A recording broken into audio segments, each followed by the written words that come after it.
Welcome to our event. This is Deakin Data Science Club hosting this event with our special guest, Priyanka from KPMG. I will hand it over to Talha, our relations manager, to take through this event. Thank you, Talha. Thank you, Jose. A quick question for everyone. Have you ever thought about how being an international student, navigating your life in a new country, your professional career, is kind of like moving data through a data pipeline? Every challenge, every mistake, every little step forward, it's like a cleaning process, getting rid of the noise and preparing us for the next stage. And by the end, all that effort makes us ready for the much better life waiting at the output stage. Good evening, everyone. A very warm welcome to all of you. Thank you for joining us here today for the very first event of the Deakin Data Science Club. We are so excited to have you here, and honestly, it feels incredible to kickstart our journey to optimize the parameters of your life, one epoch or one event at a time. Our club is all about bringing together people who are curious, passionate, and maybe even a little bit obsessed about data, but also about learning from real stories, real journeys, and real people. A brief overview of how this event is going to go is important. So, firstly, we will have our special guest here, who I shall introduce shortly, who is here to share her story from the time she was where you and I are right now to the heights she has reached in her personal and professional life.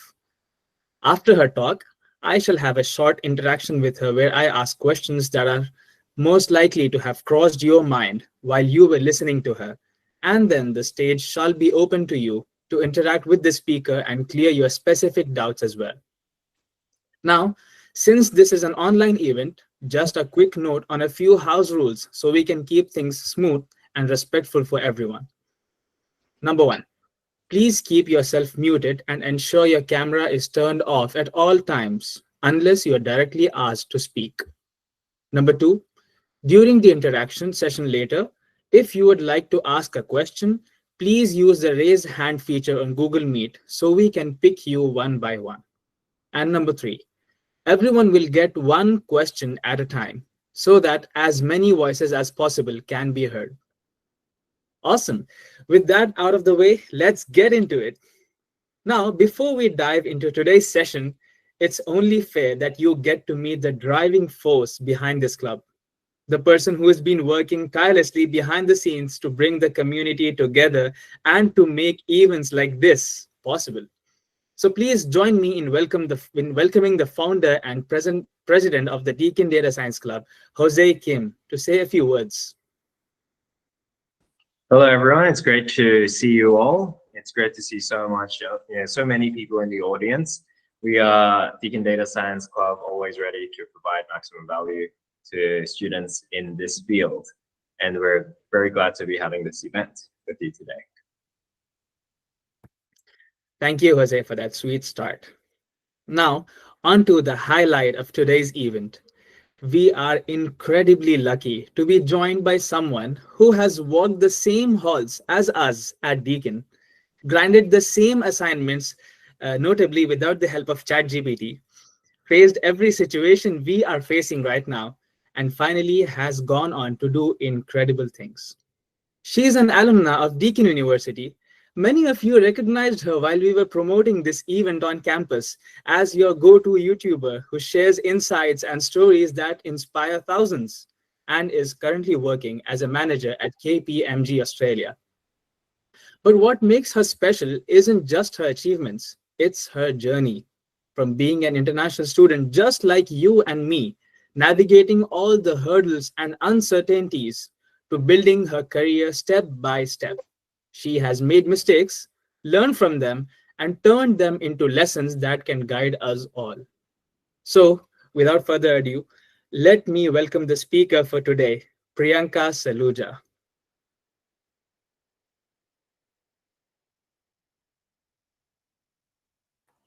Hello, everyone. Thank you so much for that, Talha. That was really sweet. I was not expecting that.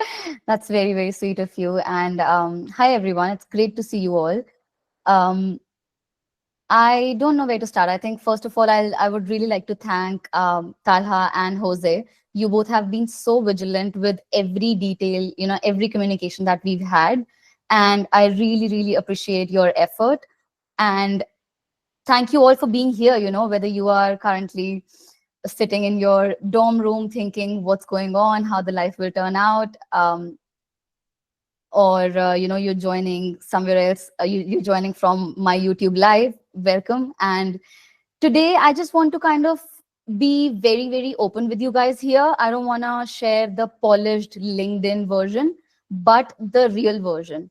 I want to talk to you about the messy, the chaotic, confusing journey of Australia, how us international students face things. And I just want it to be a very heart to heart conversation. It's I really want it to be a very open conversation. And I'm sure you guys might feel a bit overwhelmed at the end of this because we have a lot to cover and I have a lot to talk to you all. But consider this as a simple friendly talk just with a friend. And lastly, I would just like to say that as I share my journey, I would like you to maybe listen to it not just as my story, but also maybe try and pick up some lessons that you can actually apply in your own journey. So maybe, grab a notebook and a pen or just a notes app in your phone and, try to put yourself in my shoes and see how you can start applying some of the things that I would share. Because honestly, if I go back in time, like this session that we are having today is just kind of a session to this old Priyanka here that you see on screen. This is literally 2018 Priyanka who, came to Australia and didn't know what was going on. I was lost. And we all are. We're just starting our lives from scratch. So um yeah, whatever I am today or whatever I've tried to achieve has been a culmination of everything that I have gone through in these years, which you will be currently going through and will go through. So yeah, let's get right into it. I would like to start with my arrival back in 2018. When I came to Australia, I was this naive girl from Delhi. I'd never lived outside my city, and suddenly I was flying across to the world to literally start a new life. I remember a story that I had literally booked an Airbnb for 10 days and I didn't have any permanent accommodation. And I gave myself those 10 days to finalize an accommodation. And on the very last day, I kind of did finalize it. So that was kind of a first step in my journey that, okay, great, Priyanka, you did it. This is how you have to carry on with life here in Australia by, doing such small, simple wins. And I remember I had came to Australia with just $3,000. And if you've lived here, you know how quickly that amount can disappear. And I just knew that I had to quickly find a job because I wanted to sustain myself. And these are the kind of struggles that I just spoke about, paying off your expenses, feeling lost, confused, cooking, cleaning, which we're not as used to. And looking back, I feel some of the mistakes that I actually made were not being a bit more proactive, not just in applying jobs, but also in being a bit more active in the university. So it's great that you've joined this club already, and I would say maybe thinking of outside the box ideas and bringing them to Jose or Talha in terms of what you can do with more with this club. Thinking about any activity or anything and bringing it to their notice. So being a bit more proactive, because I might say this line a lot more coming in the session, but you have come here to expand your life. So this is just the trailer. How many, months you might have spent here. The movie is still there. You like it's very tough. It's going to get very tough. So start putting yourself in more uncomfortable situations. And this I've learned from my experience. Going out of your comfort zone is very difficult, but when you go through it again and again, that's where your character builds. So like I said,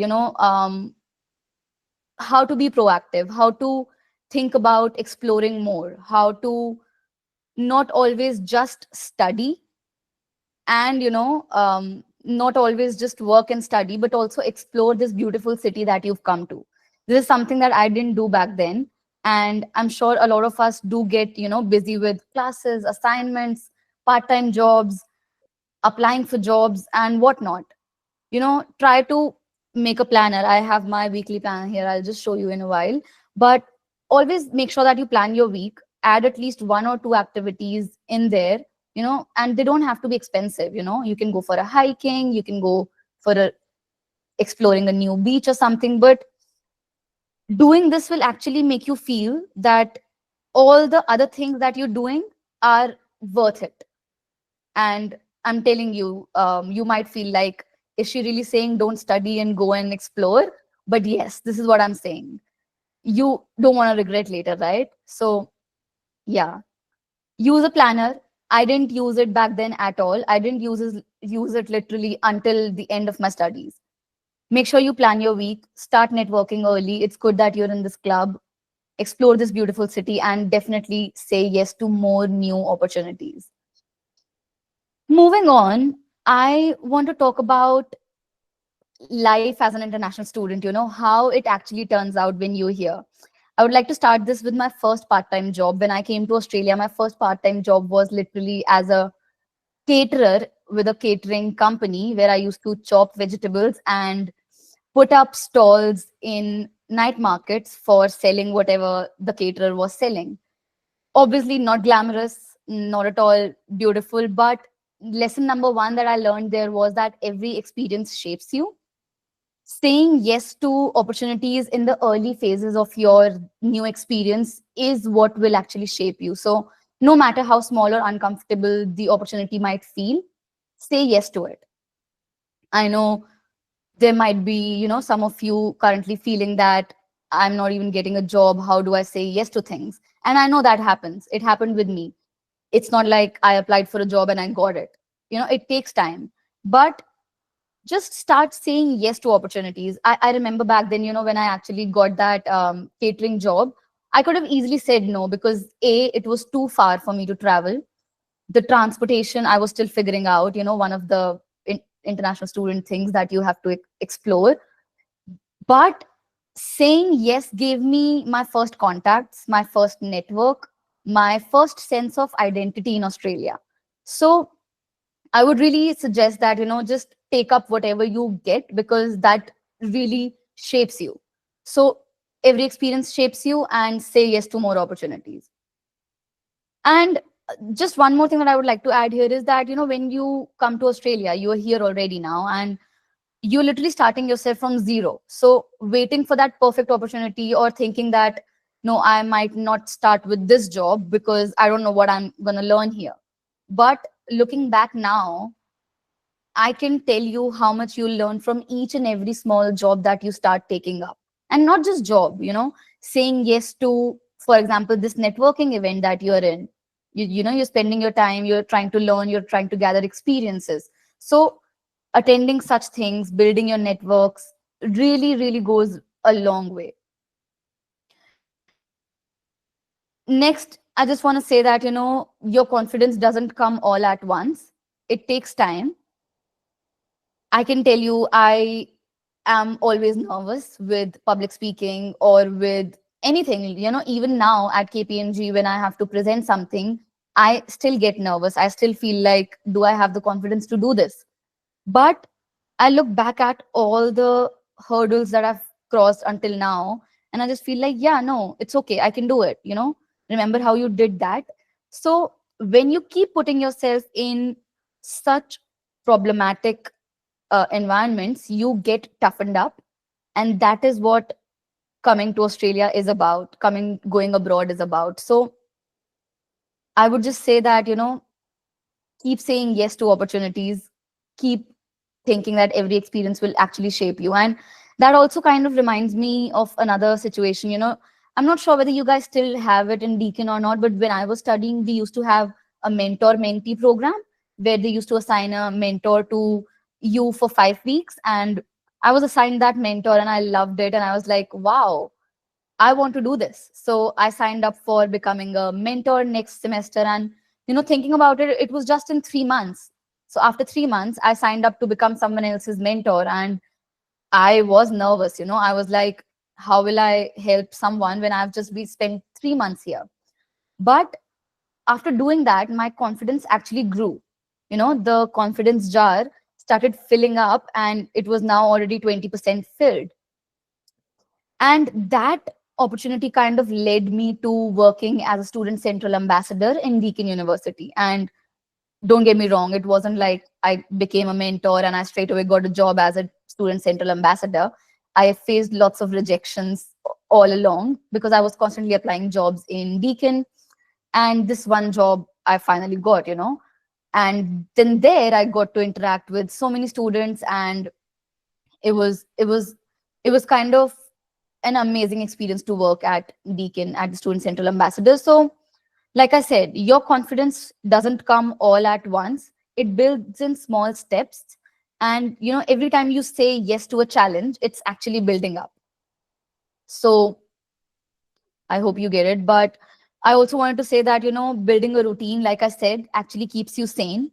There's a lot to do, I know, studying, cleaning, cooking, assignments, looking for jobs, getting rejected by jobs, exploring. But building a routine will actually keep you sane. I did not do this and I suffered, which is why I'm parting this lesson to you. Start building a routine from now on. Just always have your to-do list with you, always write your today's tasks and keep checking them off. It gives you a good dopamine hit as well. And independence is uncomfortable but powerful. When you are living on your own, things start to get uncomfortable, but you do start feeling more powerful because you are doing everything on your own and there's no one to appreciate you because there's no one to see your work. So just keep doing it. Like I said, get involved in clubs, mentorships, volunteering. That will really take you far and confidence grows in steps. Next, I just want to quickly touch, how you are currently a student and you might be navigating studies at the moment. I'm sure you would have realized that, academics in Australia are very different. There are group assignments, you have to, participate fully into it. And it's just not about exams. I still remember in my early days, oh, sorry, I didn't get that word there. In my early days, I made sure that I would always talk to professors whenever I had any doubts. And later, those professors actually became my references when I applied for jobs. So I just feel when you are, fully present in the class, intentionally trying to understand what is being taught, you generally would have doubts. For example, if you are paying attention to my current session, at the end, you would have questions to ask me. So if you're intentionally ready for that particular topic, you will have questions. And when you have questions, genuine questions, professors would be very happy to talk, explain it to you further. And they remember you then, and they can become your references. So that is really helpful. One of the steps that I really want to talk is don't just focus on your grades, also focus on skills. It's very easy for us to think about, oh, I need to prove, I need to get these many marks, I need to get, I don't know, it was HDD and stuff like that. I think back then, yeah, it's still that, obviously. So I remember even I used to, run behind it because coming from India, we do think a lot about, exams, marks, how much are you scoring. But here, I don't remember last time when I was asked to show my mark sheet. Never, actually. So I know it's about you to, bring your bring marks, but I would just suggest focus on skills, focus on communication skills, your teamwork skills, your management skills, your interpersonal skills, and not just on grades, and intentionally learn. Don't just go to the class for the sake of it. Step 2, like I said, speak up in class, don't shy away. I know it's, very easy probably for me to say that, don't shy away, talk, but it could be difficult for people who are sometimes introvert. That is where you have to challenge yourself, I feel. If you think that, oh, okay, I can't do this, leave it. You're not trying to go out of your comfort zone, right? So maybe try that. Maybe try to go out of your comfort zone a few times and you might be surprised, you know. And like I said, networking within university is very important because that's what your playground is. Your classmates, your lecturers, your mentors, they're all your first professional circle in Australia.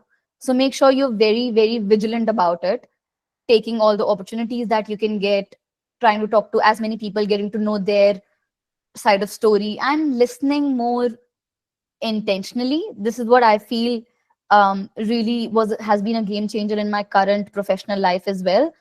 Trying to read the room and trying to be a bit more, active listener has actually been a game changer, because a lot of times people are not really, listening. They're just listening to reply, whereas listening to understand and ask smart questions is a very underrated quality, I would say. So if you can channel that in you, you can really go far. So moving on to one of my favorite slides, let's break into careers, visibility, relationships, and positioning. These three things are what that matter the most here in Australia. Like I said, I have to tell you a bit more story here, which is, when I started with my catering job, if you look at it, I was just chopping veggies and, setting up night markets.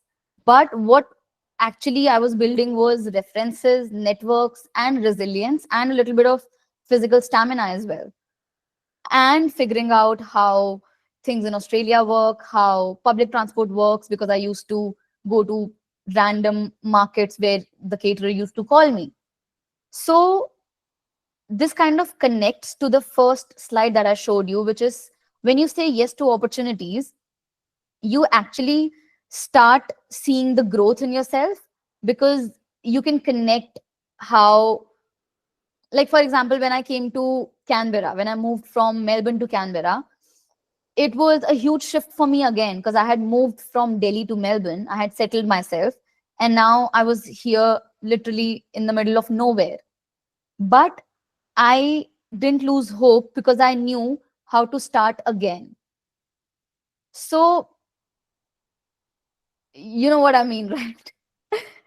Okay, we'll talk more about it, but I'm just going to walk you through kind of my career journey, just to kind of show you how actually each role shaped me. So after that catering job, I actually got a restaurant job in an Italian restaurant. It was obviously started as a front of house, a wait staff, and that job kind of built my communication skills and my leadership skills. And the every day when I used to go and work there, I used to feel, what am I doing? Why am I even here? I came to study analytics. When will I land an internship or a job as an analyst? This is not what I came to do. But now looking back, I wouldn't even trade an analyst internship role with the restaurant job. I will not. Because the resilience, the multitasking, the problem solving, the communication it could have never been built in a business analyst internship. So, if you're someone who's constantly chasing internships, maybe try a few other jobs as well, because you'll see in my trajectory how things actually shape. There is a way to move forward. I couldn't, I have never worked in Australia. I'm coming from India, and I'm now here and thinking, okay, who's there to hire me as an analyst or an internship? Why would anyone hire me when I don't have any Australian experience on my resume? When I don't know how communication works, when I don't know how anything works at all. So these small jobs, when you start working, they actually teach you, and they're kind of your playground. You're learning, you are fucking things up, you are, messing things up, then you're again learning. But those learning opportunities won't come in a straight away full-time job, because they expect you to, know your stuff. So this is why I'm saying that if you keep taking up small opportunities here and there, and play your hand at these opportunities, you will actually learn a lot. So then I actually landed the Deakin University Student Central job. It was, it boosted my confidence next level. I was now getting paid by uni instead of just paying them. So I was really happy with that. But the problem with Deakin or any university kind of job is it won't last very long, because, the for 3 months, the semester would be open and then it will be closed, and you don't get as many shifts. So it was good for experience, but not amazing in terms of getting paid, for example. But obviously, we're just talking about experience at the moment. We're talking about visibility, and that's how it shaped me. So that was amazing. Then I actually also joined Amazon warehouse night shifts, where it was 7 p.m. to 7 a.m. So it used to be night shifts, and I still remember how much I hated that time, because I just could not. I'm a morning person. I need to sleep. And when I used to come back at 7 a.m., I used to feel like there's light coming in from every room. How do I sleep? How do I make it feel to my brain that it's actually night and I need to sleep? Because then by 7 p.m., I have to reach there again. So that kind of built my discipline, and it kind of taught me the importance of money, for example. I was literally working the whole night packing boxes for someone by sparing my own sleep. So it taught me discipline, it gave me a lot of stamina, and it kind of pushed me to look for better. I kept looking for better jobs. And um, then I kind of landed a call center job, which was kind of a step into corporate world, I would say, because it wasn't just call center, it was resolving queries, it was customer service skills, it was again relationship building with in a proper firm. That was actually in Spotlight Retail Group, if you've heard of Spotlight. Um, it was in their back end office in Melbourne City. So that was amazing. I loved that job. I think I worked there for quite some time. And then I worked as a sales consultant in in Canberra. And that sales consultant was literally measuring windows of people who wanted curtains in their houses. So imagine I just had to, sell them that, this curtain would look the best in your window. So I'm just kind of trying to tell you how each experience kind of shaped me. And during all of these experiences, I faced lots and lots of rejections. And I just kind of feel that, the lesson here is that rejection is normal. In fact, in my case, I would say rejection is absolutely necessary, because imagine if there was no rejection. How would you get better? How would you learn? How would I have ever fixed my resume, fixed my communication skills, fixed my interview skills if I wouldn't have been rejected? I would have still been that naive girl who came from Delhi knowing nothing if I wouldn't have been rejected. So whenever I would get rejected, I would try and reach out to the recruiter that, hey, is there any kind of feedback that you could give me? Or if they wouldn't reply, I would myself ponder upon what went wrong, and I would try to not do it next time, or whatever I didn't do, I would do next time. So it's kind of a iteration game going on, and you're literally just one yes away from your career break. So it's good that you get rejected. Take rejections as a good sign, and we'll talk more about it in detail. But basically, I hope you've got some idea about my career here. So the three things I quickly want to touch is visibility, relationships, and positioning. Make sure that you are building. Thank you so much for your comment. Make sure that you are building LinkedIn. It's obviously important for visibility. Share projects, share whatever small thing that you do. Even I would say that you're attending such kind of sessions, or for example, Jose could, it's such a amazing milestone for the president of this society to be doing such kind of events for people. And Talha, as the event organizer, it's such a good thing to have in your bucket. So sharing such kind of things, connecting with alumni, building relationships by trying to have some coffee chats, networking, volunteering, very important. And most important, positioning. You should be tailoring your resume and you should practice your story for interviews. Okay, even if you worked as at a restaurant, try to reframe it in a way that can actually help the employer that you're sending it to. Okay, and I have a video coming about it soon, so subscribe if you haven't. um Sorry, shameless plug. So moving on, like I said, every step I failed more times than I can count. I was rejected, ignored, ghosted, even after giving my best. Okay, but guess what, I still get rejected today. Even until now, I constantly get rejected. I am nervous, I feel anxious, I feel like, how will you ever achieve anything, Priyanka? And it's normal to feel such kind of things. But I just kind of remind myself that, like I said, tough experiences actually build your character.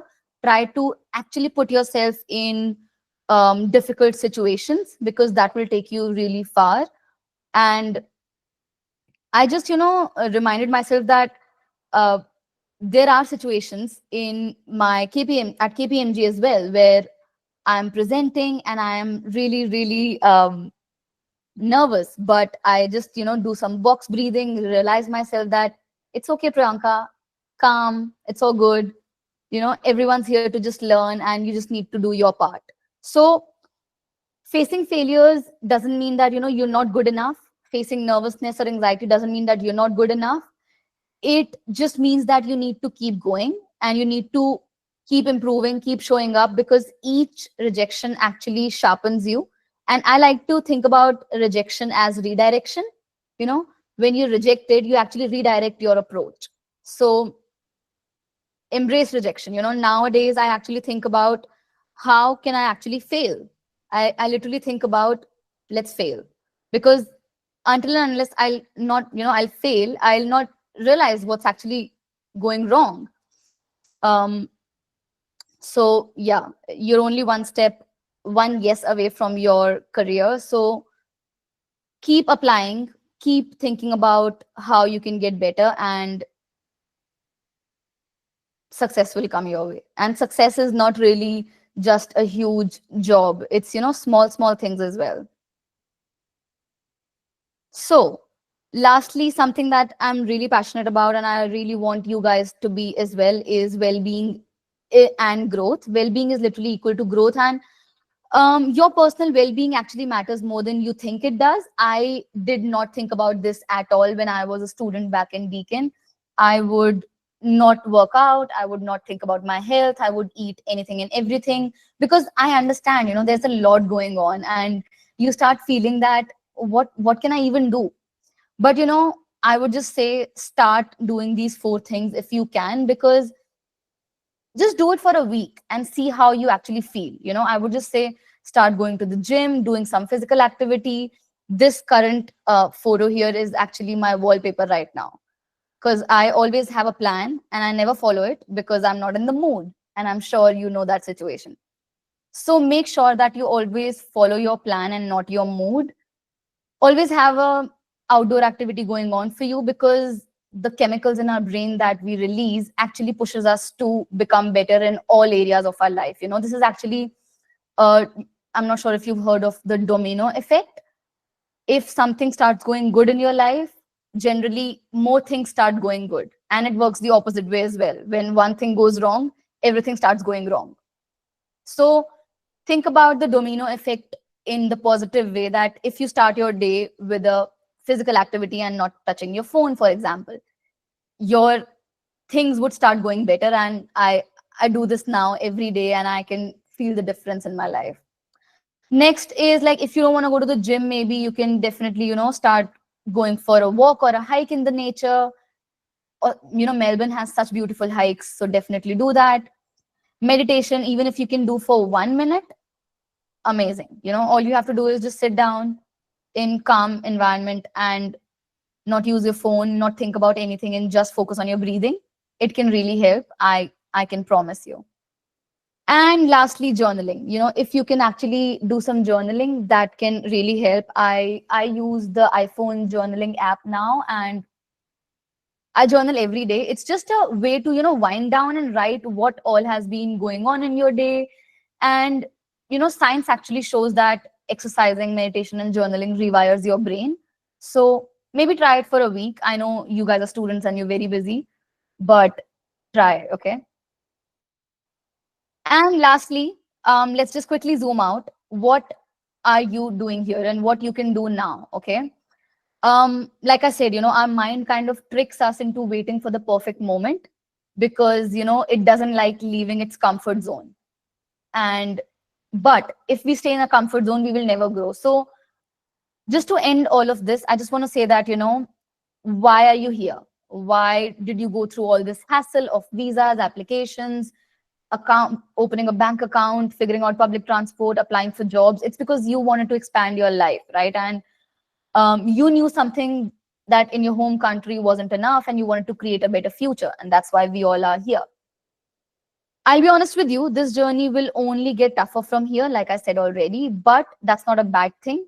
I feel since it's going to get tougher, that's why you need to pull your socks up and you will go with the flow. You will start learning and, things will get tougher, but it's not a bad thing. It just means that you're actually growing.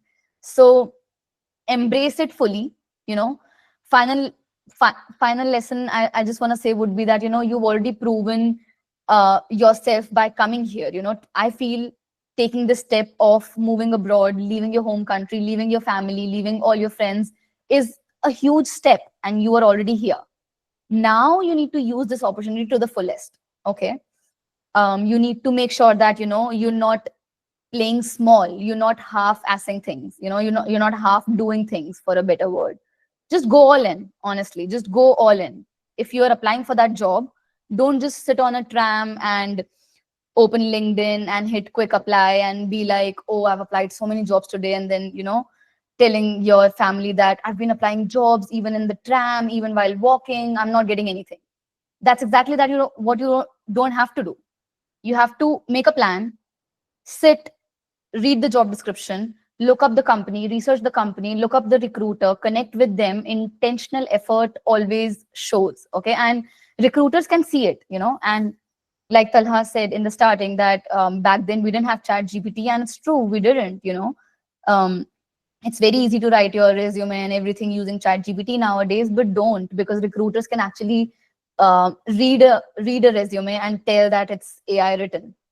And I think maybe you should ask your chat GPT how to not sound chat GPT, honestly, because now we are in the era where we need to try and become as authentic as possible when we know nothing is actually real now. Half of the reels that we see on Instagram have become AI. So intentional effort will, always show up. Make sure that you're not half doing things. Just go all in and just give it your all, literally. Learn to tell your story. Don't wait for the perfect moment.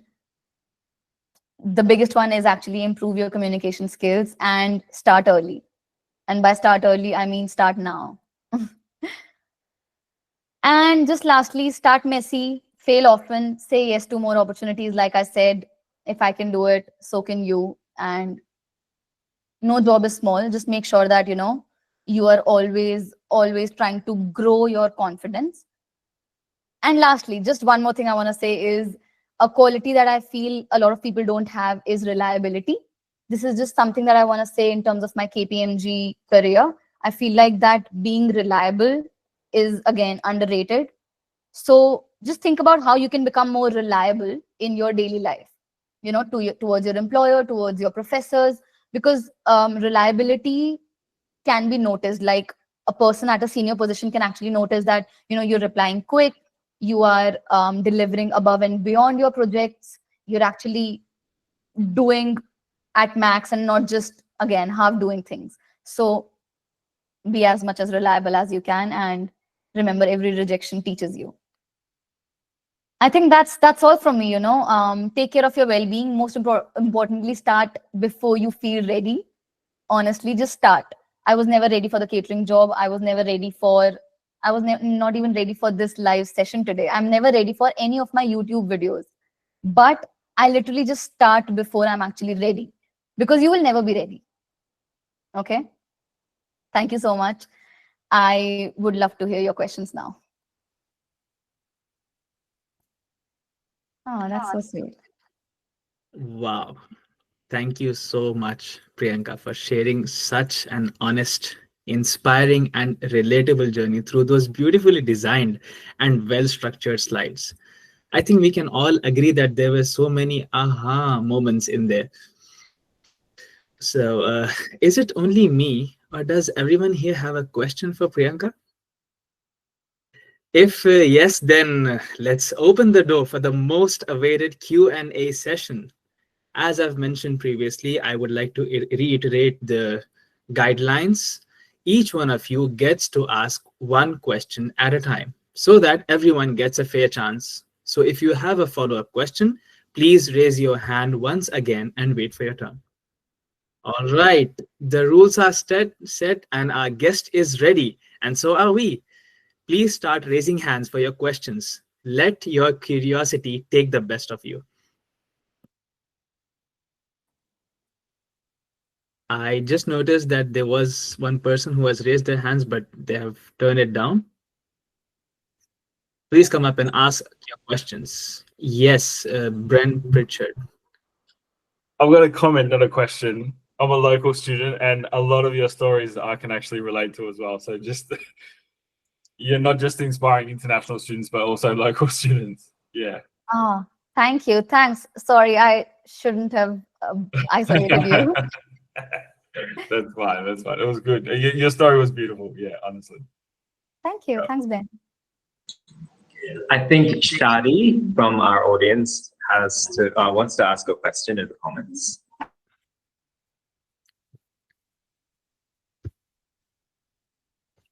So, what technical or soft skills will be most useful in the next? I think technical would depend on field to field, right? But obviously, advanced level Excel skills would always be needed, in my opinion. Not sure in the next 10 years, but definitely in the next 5 years. And soft skills would be, communication skills, obviously, your interpersonal skills, reading the room skills, and active listening skills. I feel reading the room is something that is also very underrated. People don't always understand what they're trying to say and how that's coming across. And I've noticed that firsthand in lots of meetings and in my 4 years of journey working at KPMG. So I think it's the most basic things, to be honest. It's not something that is hugely, different that I can tell you here. It's actually, you have to nail the most basic things. Communication skills, interpersonal skills, definitely your written communication as well. And I think mostly that. And Ben is asking, I studied my master's in information systems, majors in business analytics at Deakin.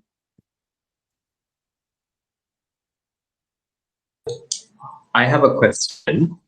And first of all, I thought that was one of the most honest and open, inspirational background presentations I've ever heard before, because I've been to a lot of corporate events and no one goes into this much detail about the rigorous behind the scenes process. So that's definitely a big takeaway that I've gotten from today.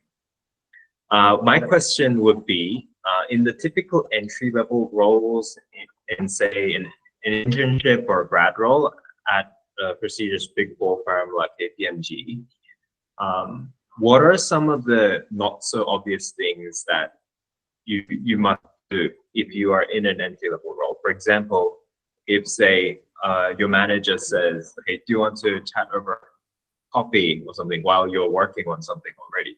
How should you respond? Things like that. I think not so obvious things would definitely be going a little above your, like I said, comfort zone and seeing what is something that you can actually solve for your boss or your team. Trying to have conversations with different team members separately and taking that initiative to show what you have and how you can actually solve their problem, and trying to understand what they're currently facing. Because in my experience, I've seen that a lot of people are facing a lot of problems in consulting at KPMG, especially I've seen.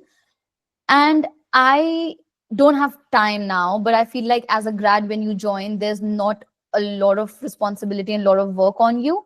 So when you start as a junior role, definitely trying to, kind of start by building an Excel sheet and understanding what is the role of each and every person, at least in, in your team, and trying to ask them, what are you currently going through? How can I help you solve one of your problems, which is data related, or, whichever field you are in, and trying to start there. I think that could really help you with understanding what your team exactly does, because I feel that is a huge problem.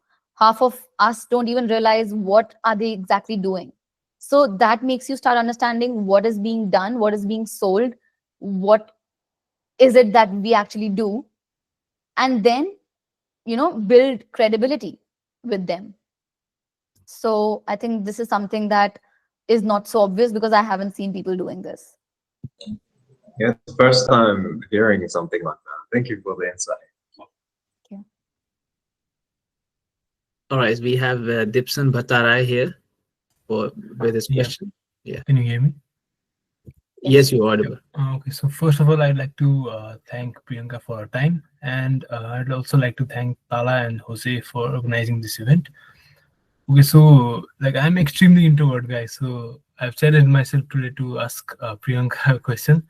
So my question is like obviously like it's a subjective question, like it depends, but do you think in Australia, like your interpersonal skills, like do they matter more than your technical skills?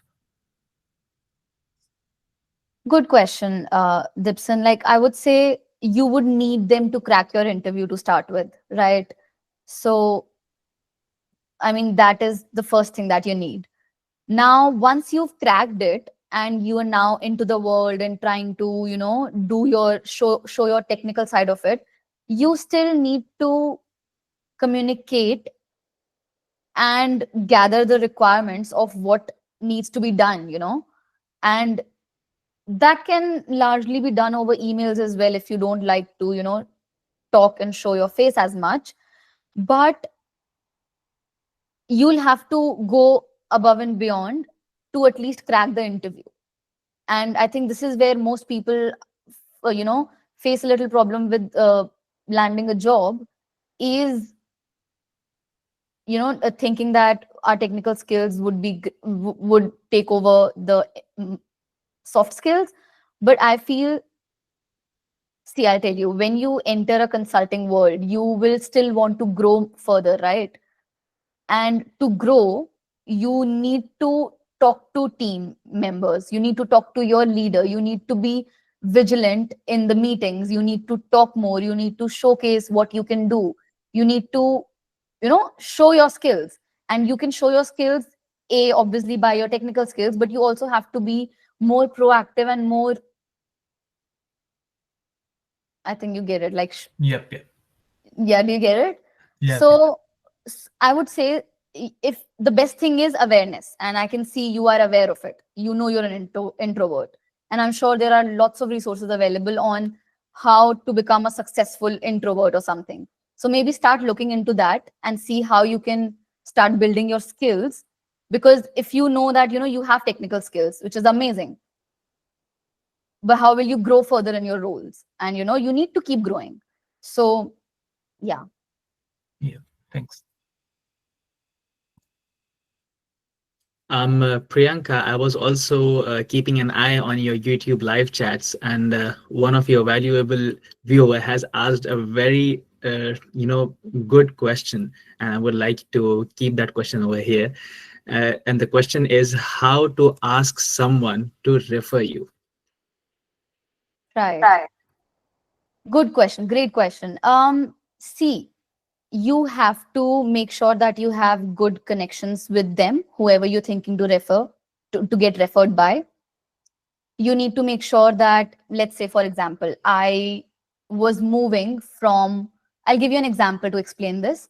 I was moving from Melbourne to Canberra, and I had very less time left on my temporary visa. So I had to sort my situation out. And if I wouldn't have visa, I would have to go back. So I decided I'll move to a regional area, which was Canberra. And I didn't have any job. I had a job in Melbourne, but that company didn't have any branches here in Canberra. So I reached out to one of my past employers, asked them that, hey, would you be open to referring me to this open job? Now, why was I comfortable doing that? Was because when I was working under them, I had built such great relationships with them. So you can't just be like, hey, to a random person, can you refer me? You won't, like when you go on a first date, you won't straight away propose them to get married to you, right? So you'll take them out, you'll go on a date, you'll do whatever is required. And then somewhere down the lane, you'll think whether this person is should get married or not. So it's the same thing. Like, I think I've answered it. Like, you need to build good relations with them. Like, for example, Jose here is the president. Now, let's say, one of you committee members wants him to refer you. How would he know who you are unless you have good relations with him, unless you've actually given something into this community? So just don't think about how do I get a referral. Reverse engineer it. How do I actually make good connections with this person? So not actually, no, don't think about so that this person can refer me later. Just be in the present, be kind to someone, and in future they would be happy to refer you. Yeah. Great advice. Yes, yes. It is very important to firstly get to know them and listen to what they have to say and get to know a little bit more about them, and then, create an impression of us in their mind so that they remember us first thing when they have an opportunity open up so that they can refer us. That is something which was a very valuable point. Thank you, Priyanka, for sharing that. And we have Bhavya Vyas, who has raised her hand in the queue. Yeah. Hi, Priyanka. Hi, Bhavya. Hi, how are you? I'm good. How are you? Good. Thank you. Okay, first of all, just like everyone said, it was genuinely so refreshing hearing you talk about your experiences in such a raw way. And almost all of your experiences were very similar to mine, and it was so relatable. So thank you so much for that. Yay. As for my question, you talked about your experiences while you were at uni, like working with Student Central as the student ambassador, and you also talked about your failures later in your journey. So it would be awesome if you could walk us through your career journey after you graduated Deakin. Your major milestones, if you had any moments where you doubted yourself early in your career, and how did you handle all of those? Great question. So when I finished my studies, I was still working at the restaurant as well as the call center job that I had got. So now that I was allowed to work full time, I started working at Spotlight's backend office. And 9 to 5, I would do that. And then 6 to 11, I would work at the restaurant because I just loved the hustle culture. And it won't leave me any time to apply for jobs, obviously. So on Saturday, Sundays, I would sit down and apply jobs. I remember, I think I at least got 4 or 5 business analyst interviews, and one or two of them I got rejected on the first round itself. One of them I got rejected straight away after the phone call. So sometimes what happens is, you jump on a call, they would ask you your experience, which I didn't have as much. So some of them I actually reached to third or fourth round and got rejected. So my journey of being an analyst in Melbourne was kind of coming to an end because I was applying lots of jobs and I was only getting rejected. And then I got a job as a data remediation agent at Concentrix, which was kind of again a 9 to 5 job, but it wasn't really a call center or a data entry, but something more than that. So it was almost kind of a junior analyst role because we were still analyzing data there.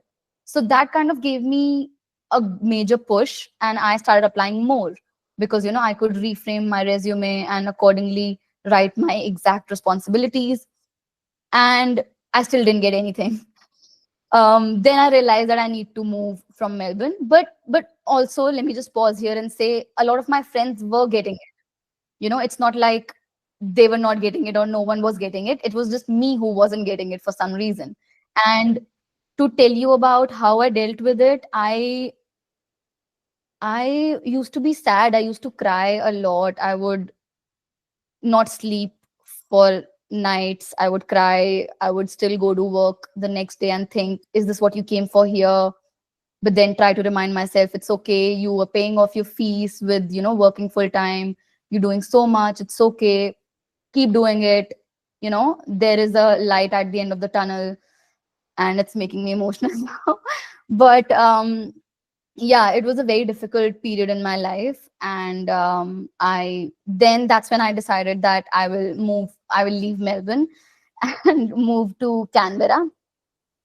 And I kind of left Melbourne because I was done with not finding any jobs as an analyst, and I was like, I'll go to Canberra and try and get job there and try and get PR there, because in Canberra you can work as any, in any field and get your PR.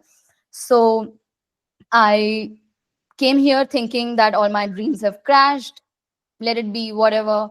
I started working as that sales consultant that I talked about. And that's when because I was still applying jobs. I had lost all hope. I was done and dusted, but I was still applying, and properly applying, sitting down and properly applying. And that's when I got this job at KPMG. And yeah, that was a crazy moment in my life. Not just because it was KPMG, just because it was finally a data analyst role, Yeah, so that was that. Firstly, it was, I mean, you were so raw with the explanation and with the answer that you remembered, and you clearly expressed that the kind of hard times you have gone through. And I really hope that every one of us get up from our lowest points and reach the heights which we have been working on and which we have been dreaming back in our home country when we were applying for the visa and gathering our documents. I I really think that was kind of the whole point of this presentation that I built. Even when I was building this, I was thinking, how everything actually shaped me.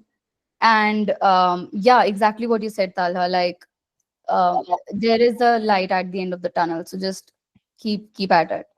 Yes. Thank you very much for being so raw with the answers and sharing every little point which you had experienced without even hiding anything. So thank you very much again for that.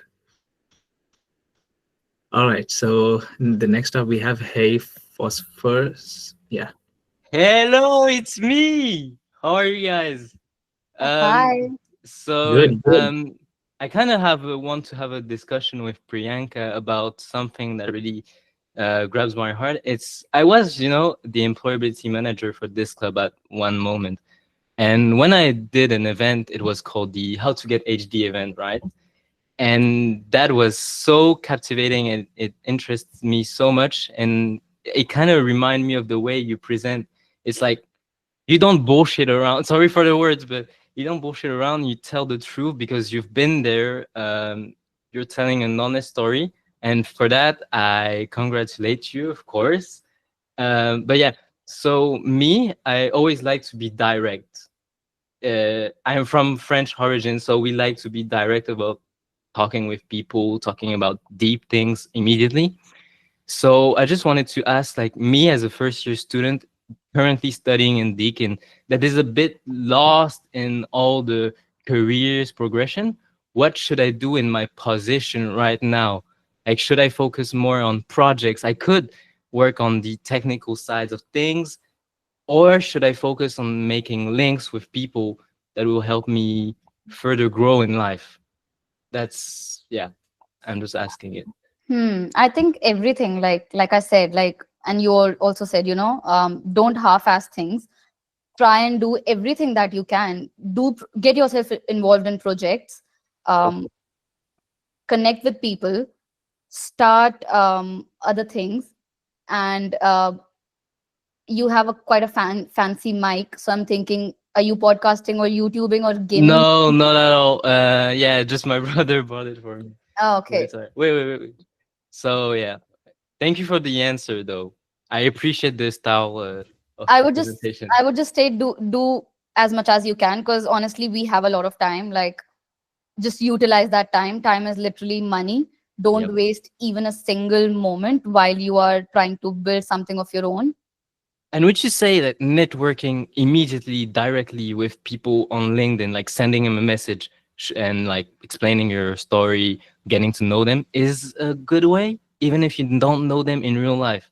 You can yeah, like obviously you would not know everyone in real life, so try to go through their profiles, see what excites you actually, read their bios, see the projects they've done, see the posts they've posted, and sending a normal cold DM about, hey, saw this, something about you, really exciting, Yeah. good to stay in touch, and maybe giving one liner about yourself as well, that this intrigued me because dash. Like, for example, in my bio I think I had written, when I'm not doing anything, I love to read autobiographies.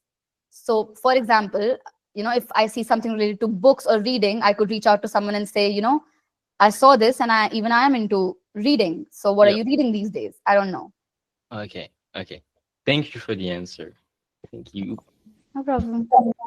I think this might be a good time to start wrapping up, but those are some excellent questions we've had from the audience. I'll pass it on to you, Priyanka, to go through the final slides.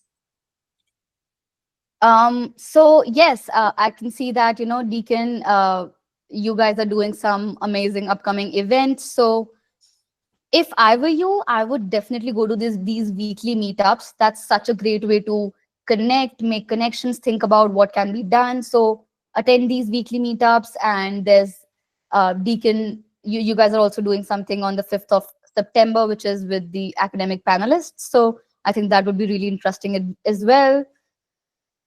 And there are a few other events. So definitely take screenshot of this slide, guys, and should attend maybe. And definitely, if you are someone who's not a part of Deakin Data Science Club, take a screenshot or just scan the QR code and consider joining. Thank you very much, Priyanka. Thank you very Thanks, much. guys. Thank you. It was a pleasure doing this. See you guys. Bye. Thank you very much, everyone. We'll see you next time. See you. Bye.